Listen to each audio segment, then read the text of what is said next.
ভাবো তো, তুমি এমন এক মানুষ যাকে নিয়ে সবাই হাসে।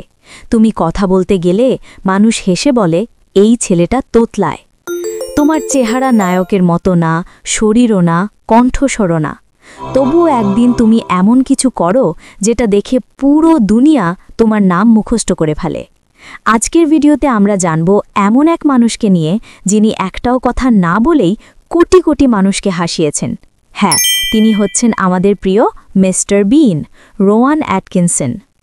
রোয়ান অ্যাটকিনসন জন্ম ১৯৫৫ সালের ৬ জানুয়ারি ইংল্যান্ডের এক ছোট গ্রামে। তাদের পরিবার খুবই সাধারণ, বাবা কৃষক, মা গৃহিণী। শৈশবেই রোয়ান বুঝতে পারে সে অন্যদের মতো নয়।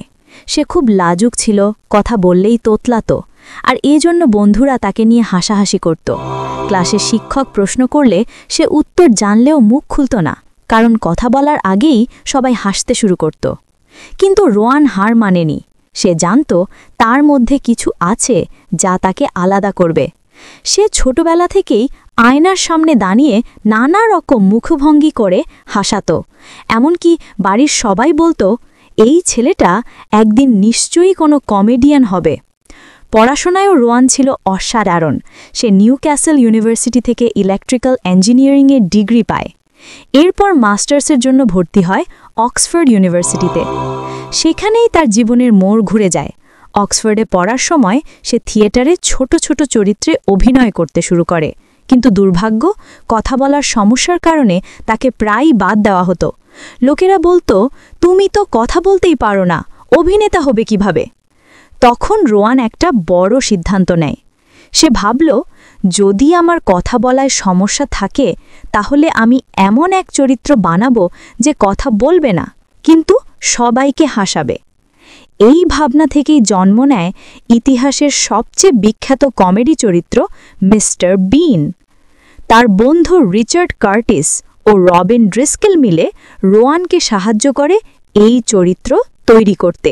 ১৯৯০ সালের ১ জানুয়ারি প্রথমবার টিভিতে আসে মিস্টার বিন শো।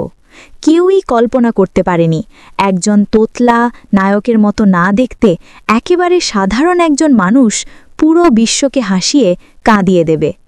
তার সেই নীরব কমেডি, অদ্ভুত মুখভঙ্গি ও শিশুসুলভ বোকামি মানুষের হৃদয় ছুঁয়ে যায়। শব্দ ছাড়াও রোয়ান বুঝিয়ে দিলেন, হাসি হলো মানবতার ভাষা। আজ মিস্টার বিন চরিত্র শুধু কমেডি নয়, এক অনুপ্রেরণা। রোয়ান অ্যাটকিনসন আজ একজন মাল্টিমিলিয়নের, বিশ্বের সেরা কমেডিয়ানদের একজন। কিন্তু যদি সে তার দুর্বলতাকে অজুহাত বানাত, তাহলে হয়তো পৃথিবী কখনো মিস্টার বিনকে চিনত না। বন্ধুরা, জীবনে যত বাধাই আসুক না কেন, যদি তুমি তোমার দুর্বলতাকে শক্তিতে পরিণত করতে পারো, তাহলে একদিন পুরো দুনিয়াই তোমার করতালি দেবে। কারণ সফলতা তাদেরই হয় যারা না পারার কারণ নয়, কিভাবে পারবো তার পথ খোঁজে। তুমি যদি এই গল্প থেকে অনুপ্রাণিত হও, তাহলে ভিডিওটিকে একটা লাইক দাও, সাবস্ক্রাইব করো, কারণ এমন গল্পই তোমার জীবন বদলে দিতে পারে।